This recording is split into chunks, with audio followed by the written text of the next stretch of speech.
Who Killed Zebedee by Wilkie Collins. A first word for myself. Before the doctor left me one evening, I asked him how much longer I was likely to live. He answered, "It's not easy to say. You may die before I get back to you in the morning, or you may live to the end of the month."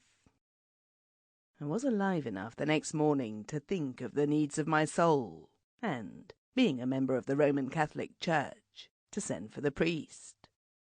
The history of my sins, related in confession, included blameworthy neglect of a duty which I owed to the laws of my country. In the priest's opinion, and I agreed with him, I was bound to make a public acknowledgment of my fault as an act of penance becoming to a Catholic Englishman. We concluded thereupon to try a division of labour. I related the circumstances, while his reverence took the pen and put the matter into shape. Here follows what came of it. Part 1. When I was a young man of 25, I became a member of the London police force.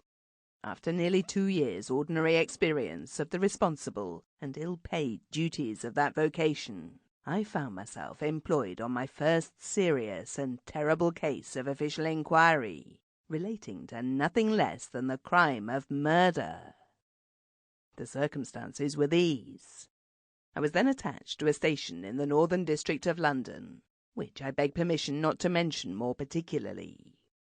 On a certain Monday in the week, I took my turn of night duty. Up to 4 in the morning, nothing occurred at the station house out of the ordinary way. It was then springtime, and between the gas and the fire, the room became rather hot. I went to the door to get a breath of fresh air, much to the surprise of our inspector on duty, who was constitutionally a chilly man.